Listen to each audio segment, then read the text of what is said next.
টাকা যদি কমও থাকে তাও সেই মানুষই সবচেয়ে বেশি ধনী হয় যারা ছোট ছোট বিষয়ে আনন্দ খুঁজে পায়। আপনার কাছে কম বা বেশি যতটুকু টাকাই থাক না কেন, সেটা আপনাকে স্বাধীনতা দেয়, কিন্তু আপনি যে অর্থের পেছনে ছুটে চলেছেন তা আপনাকে নিজের দাস করে তুলছে। আমি লক্ষ লক্ষ টাকা কামাতে চাই না। আমি অল্প উপার্জনের সুখী, কারণ আমি জীবনে ভালো মানুষ হতে চাই। যারা মনে করেন যে টাকা থাকলেই সবকিছু করা যায়, তারাই নিঃসন্দেহে অর্থ লাভের জন্য সবকিছু করতে পারে। নিজের পরিশ্রমে উপার্জিত টাকাগুলো হয়তো তোমাকে ধনী বানাতে পারবে না, কিন্তু তোমাকে নিজের জীবনে স্বাধীনভাবে চলতে নিশ্চয়ই সাহায্য করবে। টাকা উপার্জনের চিন্তা করতে গিয়ে সারা জীবন নষ্ট করে দিও না, বরং জীবনকে কিভাবে উপভোগ করতে পারো তার চিন্তাও করা উচিত। টাকা উপার্জনের চিন্তা করতে গিয়ে সারা জীবন নষ্ট করে দিও না, বরং জীবনকে কিভাবে উপভোগ করতে পারো তার চিন্তাও করা উচিত। যে লোকের কাছে খুব কম টাকা আছে সে কখনো গরিব নয়, বরং যে লোক বেশি টাকা থাকার কামনা করে সেই আসলে গরিব।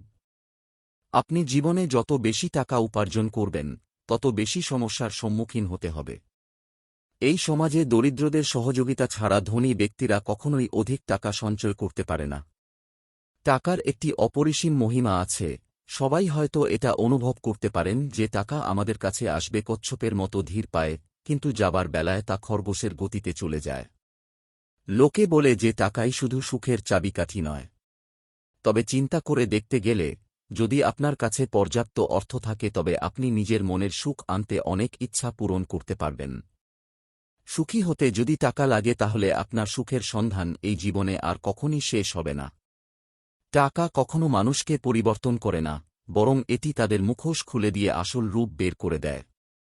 একজন ধনী ব্যক্তি যদি টাকা সঠিকভাবে ব্যয় করতে না জানে তবে সে একজন অর্থবিশিষ্ট গরিব ছাড়া আর কিছুই নয়। টাকার পেছনে ছুটতে গিয়ে সারা জীবন কাটিয়ে দিও না, বরং সবার সাথে এমন কিছু আনন্দের মুহূর্ত কাটাও যা সারা জীবন স্মৃতিতে থেকে যায়।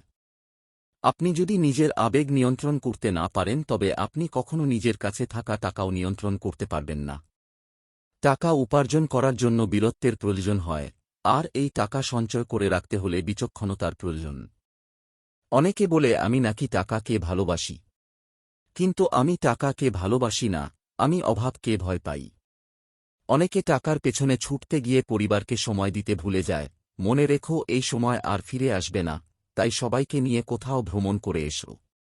যখন তুমি মারা যাবে তখন তোমার ব্যাংকে যে পরিমাণ টাকা থাকবে, সেটা হলো ওই টাকা যা তুমি তোমার প্রয়োজনের চেয়ে অতিরিক্ত কাজ করে আয় করেছ।